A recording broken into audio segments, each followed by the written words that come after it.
আল্লাহরে আবারও ডেকে বলেন ইয়া আল্লাহ।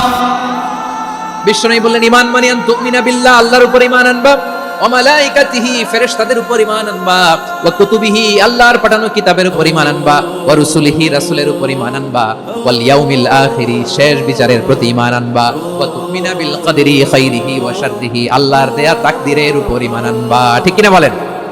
তাহলে এই 6টা মৌলিক বিষয়ের উপর বিশ্বাসকে বলে ঈমান। আল্লাহ ওই ঈমানদারদেরকে পছন্দ করে যাদের ঈমান এরকম মজবুত। আল্লাহ বললেন ওয়াল মুমিনিনা ওয়াল মুমিনাতি, ঈমানদার পুরুষ এবং নারীরাও আমার কাছে বড্ড প্রিয়।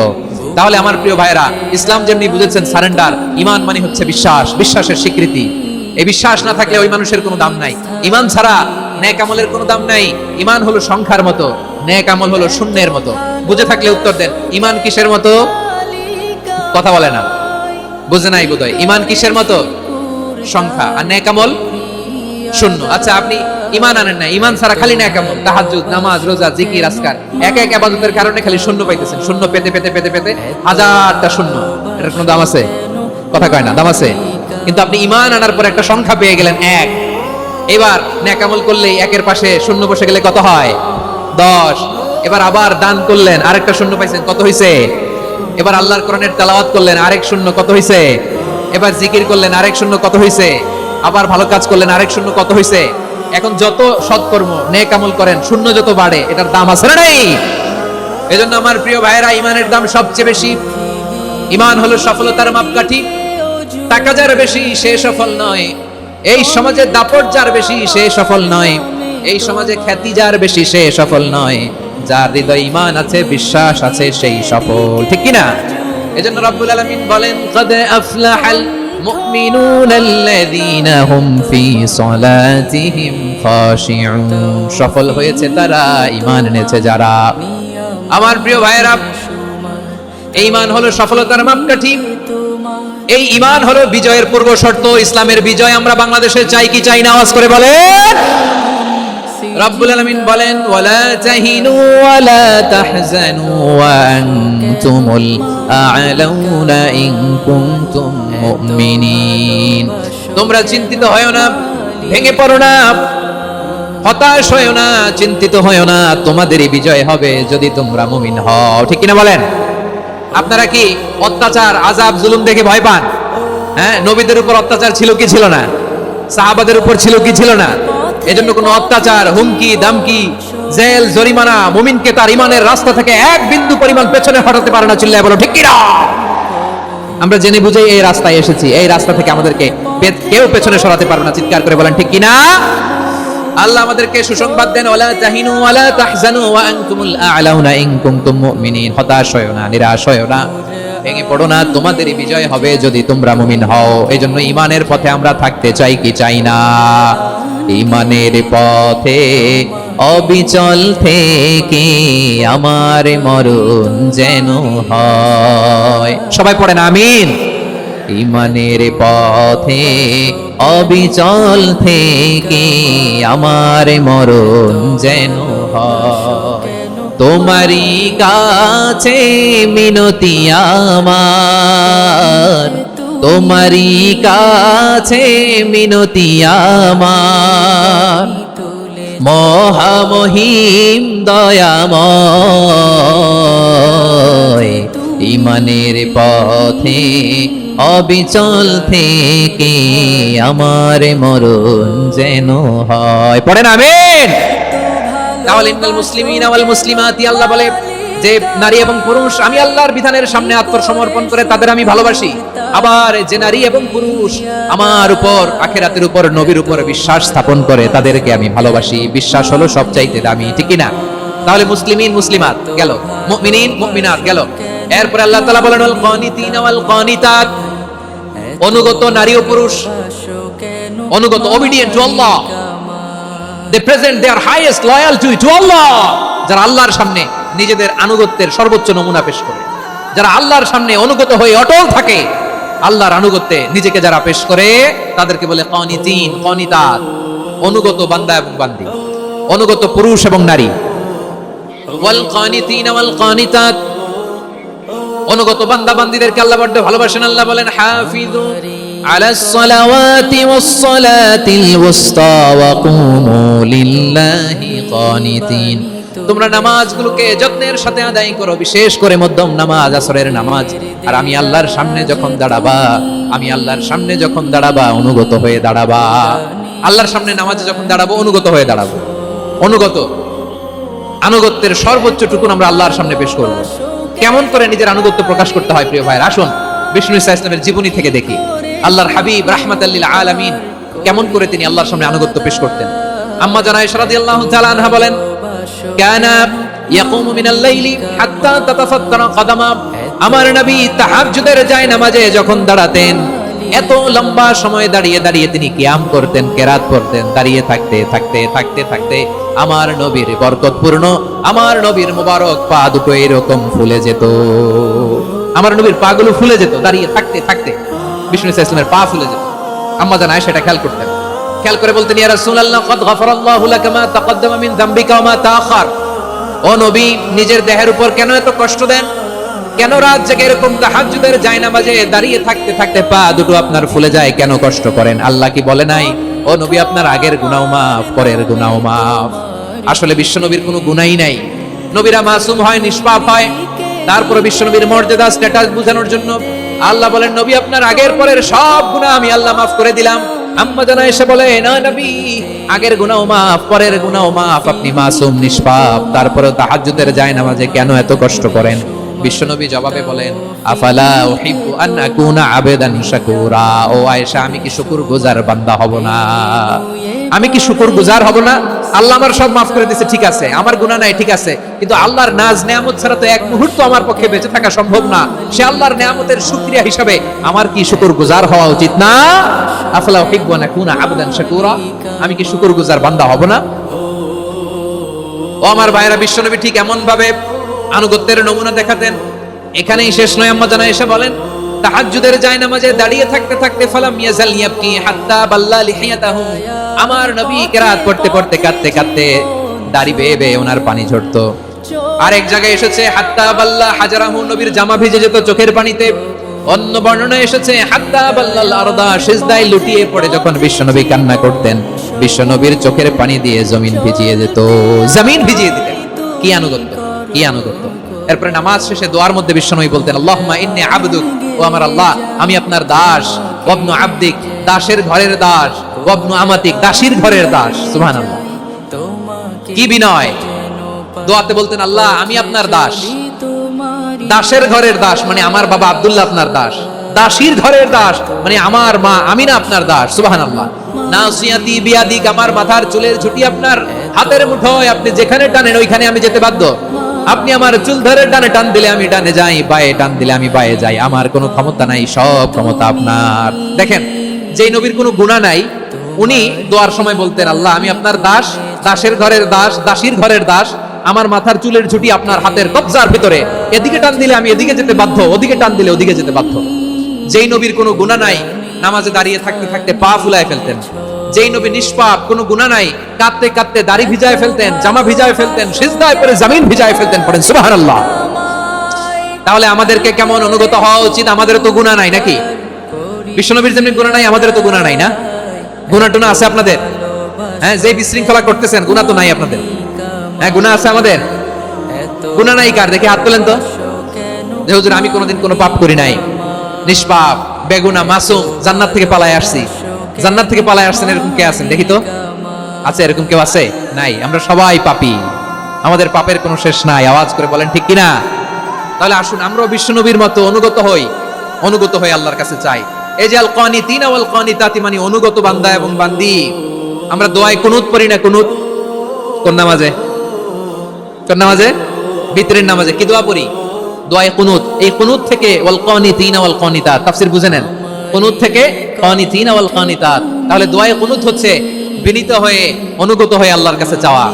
আমরা তখন দাঁড়িয়ে বলি, আল্লাহুম্মা ইয়্যাকা না'বুদু ওয়া লাকা নুসাল্লি ওয়া নাসজুদ ওয়া ইলাইকা নাসআ ওয়া নাহফিদ নারজু রাহমাতাকা ওয়া নাখশা আযাবাকা ইন্না আযাবাকাল জিদ্দা বিল কুফারি মুলহিক।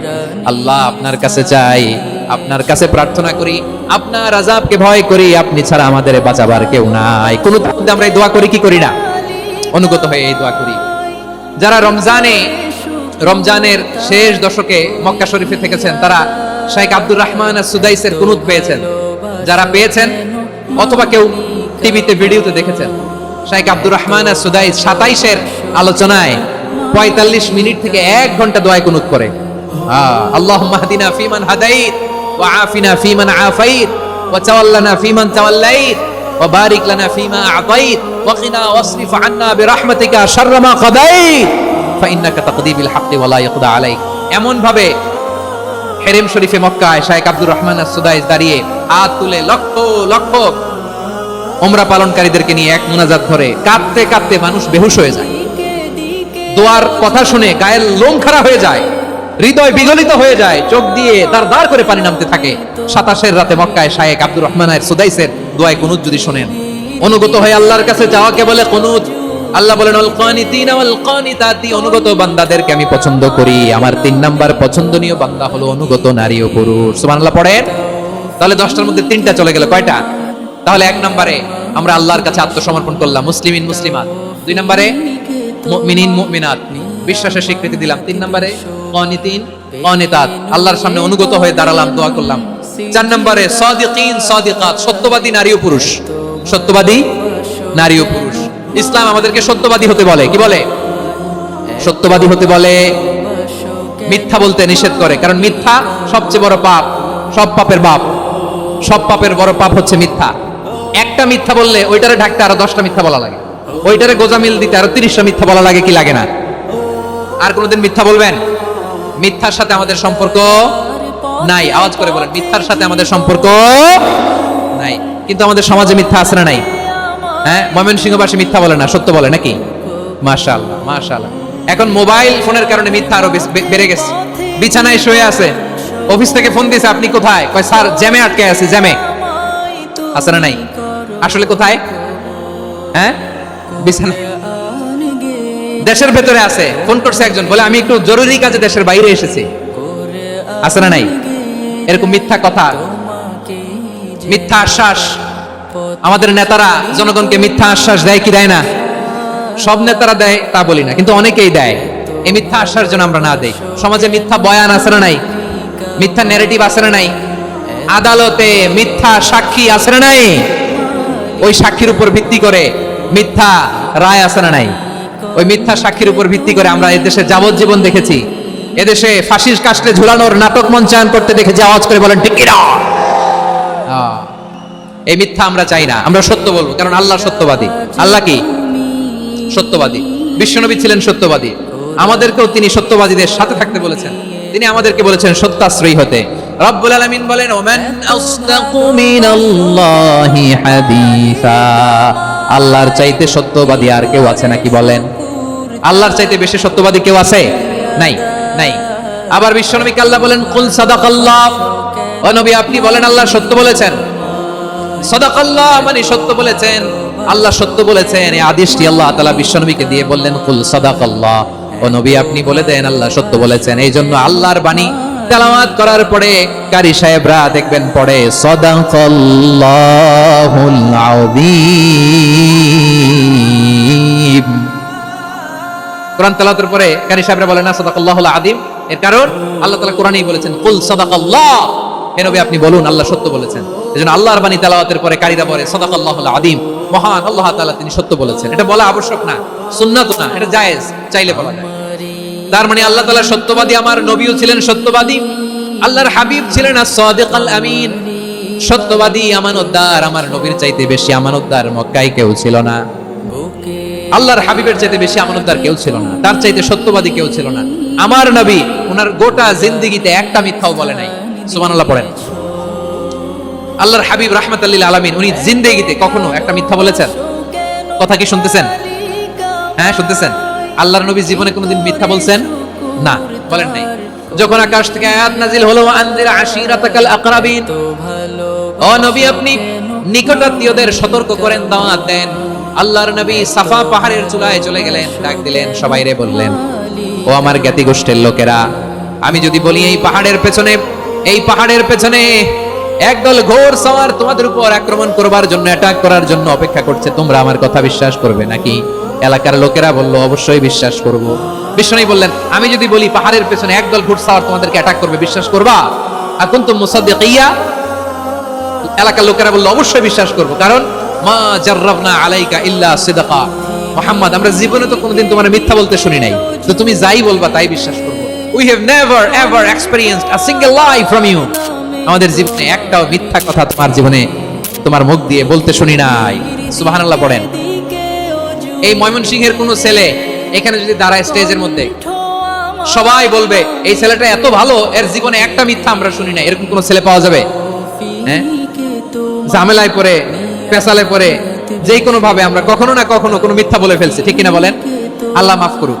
কিন্তু বিশ্বনবী সাফা পাহাড়ের চূড়ায় যখন বললেন, আমি যদি বলি একদল তোমাদের অ্যাটাক করবে, মানবা? বিশ্বাস করবা? সবাই বলে করবো, কারণ আমরা জীবনে তোমার মিথ্যা বলতে শুনি নাই। সুবহানাল্লাহ কইবেন না? পুরো এলাকাবাসী যদি এই কথাটা বলে, এই কথাটা একজন মানুষের জন্য কত বড় সার্টিফিকেট আপনি কল্পনা করতে পারেন? আমার নবী ওনার গোটা জিন্দেগিতে একটা মিথ্যা বলে নাই। আওয়াজ করে বলেন আল্লাহু আকবার। তার মানে আমার আল্লাহ সত্যবাদী, আমার নবীও ছিলেন সত্যবাদী, আমাদেরকেও তিনি সত্যবাদীদের সাথে মিশতে বলেছেন। রব্বুল আলামিন বলেন, ইয়া আইয়ুহাল্লাযীনা আমানু কুনু মা'আস সাদিকিন। ওহে বিশ্বাসীরা, মিথ্যাবাদীদের সাথে তোমরা মিশো না, সত্যবাদীদের সাথে থাকো। সুবহানাল্লাহ বলেন। এবার বলেন, আমরা কাদের সাথে থাকবো? মিথ্যাবাদীদের সাথে না সত্যবাদী? আমরা বন্ধু বানাবো কাদের? মিথ্যাবাদীদের না সত্যবাদীদের? আমরা সাপোর্ট করব কাদের? মিথ্যাবাদীদের না সত্যবাদীদের? মনে থাকবে ইনশাআল্লাহ, বলেন সবাই। আবার আল্লাহর হাবিব বলেন, আলাইকুম বিসসিদকি ফাইন্নাস সিদকা ইয়াহদি ইলাল বিররি ওয়া ইন্নাল বিররা ইয়াহদি ইলাল জান্নাত। তোমাদের উচিত সত্যাশ্রয়ী হওয়া, কারণ সত্য মানুষকে পুণ্যের পথ দেখায় আর পুণ্য মানুষকে জান্নাতের পথ দেখায়। ওয়া ইয়াকুমুল কাযিবা, তোমাদের উচিত মিথ্যা থেকে বেঁচে থাকা। ফাইন্নাল কাযিবা ইয়াহদি ইলাল ফুজুর, মিথ্যা মানুষকে পাপের পথ দেখায়। ওয়া ইন্নাল ফুজুরা ইয়াহদি ইলান নার, পাপ মানুষকে জাহান্নামের পথ দেখায়। ঠিক কিনা বলেন? সত্য পুণ্যের পথ দেখায়, পুণ্য জান্নাতের পথ দেখায়, মিথ্যা পাপের পথ দেখায়, পাপ জাহান্নামের পথ দেখায়। রাস্তা দুইটা, ডানে আর বায়ে। ডানের রাস্তা চলে গেছে জান্নাতুল ফেরদাউসে, বায়েরটা চলে গেছে জাহান্নামে। এবার দ্য ডিসিশন ইজ ইয়োর, সিদ্ধান্ত আপনার, আপনি কোন রাস্তায় চলবেন, ডানে না বায়ে? আওয়াজ করে, ডানে না বায়ে? এজন্য আল্লাহ বলেন, সাদিকিনা ওয়াস সাদিকাতি, সত্যবাদী নারী ও পুরুষকে আমি বড্ড পছন্দ করি। কয়টা গেল? চারটা চলে গেল। 5 নম্বরে আল্লাহ বললেন, ওয়াস সাবিরিনা ওয়াস সাবিরাতি, ধৈর্যশীল নারী এবং পুরুষদেরকে আমি পছন্দ করি। আল্লাহু আকবার। মুসলিমিনা মুসলিমাতি, মুমিনিনা মুমিনাতি, কানিতিনা কানিতাতি, সাদিকিনা সাদিকাতি। এবার আসছে সাবিরিনা সাবিরাত, ওয়াস সাবিরিনা ওয়াস সাবিরাত, ধৈর্যশীল। আমরা ধৈর্যশীল হতে চাই কি চাই না? আপনাদের ধৈর্য আছে? হ্যাঁ আছে? বিপদে ধৈর্য ধারণ করতে পারেন? আল্লাহ তাআলা তুমি আমার ভাইদেরকে ধৈর্য দাও, বলেন আমিন। ধৈর্য ধারণ করার শক্তি দাও গো মেহেরবান, আমায় দাও গো মেহেরবান, পড়েন আমিন। ধৈর্য ধারণ করার শক্তি দাও গো মেহেরবান, আমায় দাও গো মেহেরবান। বুকের ভেতর ব্যথার নদী বইছে অবিরাম, বইছে বইছে অবিরাম। সবাই পড়ুন, ধৈর্য ধারণ করার শক্তি দাও গো মেহেরবান, আমায় দাও গো মেহেরবান। ধৈর্য ধারণ করার শক্তি দাও গো মেহেরবান, আমায় দাও গো মেহেরবান। বুকের ভেতর ব্যথার নদী বইছে অবিরাম, পড়েন আমিন। তাহলে আল্লাহ তাআলা বললেন, সাবিরিনা ওয়াস সাবিরাতি, ধৈর্যশীল নারী এবং পুরুষকে আমি আল্লাহ বড় পছন্দ করি। ওয়াসতাঈনু বিস-সাবরি ওয়াস-সালাহ ওয়া ইন্নাহা লাকাবীরাতুন ইল্লা আলাল খাশিঈন। আল্লাহ বলে, যখন বিপদে পড়বা সালাত এবং সবর দিয়ে আমার কাছে সাহায্য চাইবা। বিপদ আসলেই রাহমাতাল লিল আলামিন জায়নামাজে দাঁড়ায় যেতেন। আমরা বিপদ আসলে কি করি? হাই হুতাশ, ফেসবুকে স্ট্যাটাস দেই, ঠিক কি না? ফেসবুকে শেয়ার দেই। বিপদ আসলে বন্ধুর সাথে শেয়ার দেওয়ার আগে, নিজের স্ত্রীর সাথে শেয়ার দেওয়ার আগে, ফেসবুকে শেয়ার দেওয়ার আগে শেয়ার করবো কার সাথে? আল্লাহর সাথে। কারণ আপনার বিপদ থেকে আপনার কেউ উদ্ধার করতে পারে না, একজন সত্তা ছাড়া চিল্লায় বলতে হবে তিনি কে? সে আল্লাহ বলেন, গোলাম বিপদে ধৈর্য ধারণ করো। আল্লাহর হাবিবকে আল্লাহ সান্ত্বনা দিচ্ছেন, ওয়াসবির আলা মা ইয়াকুলুনা ওয়াহজুরহুম হাজরান জামিলা। ও নবী, ওরা যা বলে মন খারাপ করবেন না, মন ভাঙবেন না, ধৈর্য ধারণ করুন। ওয়াহজুরহুম হাজরান জামিলা, তাদেরকে সুন্দরভাবে ইগনোর করুন। আমার নবীকে গালি দিত কবি বলে, গণক বলে, পাগল বলে, জাদুকর বলে, লেস কাটা বলে। আমার নবী নাকি লেস কাটা, নাউজুবিল্লাহ পড়বেন না। আমার নবী নাকি নির্বংশ, ওনার বংশ নাকি দুনিয়াতে টিকবে না। বলে মুহাম্মদ তোমার কোনো ছেলে সন্তান বেঁচে নাই, তোমার বংশ নির্বংশ হবে। আল্লাহ বলে ইন্না শানিয়াকা হুয়াল আবতার, আমার নবীকে যারা বলেছে নির্বংশ ওরাই আসলে নির্বংশ। আমার নবীরে কাফিরেরা যেমনি গালি দিত, এই যুগে আমাদেরকেও গালি দেয় এমন কিছু লোক আছে না।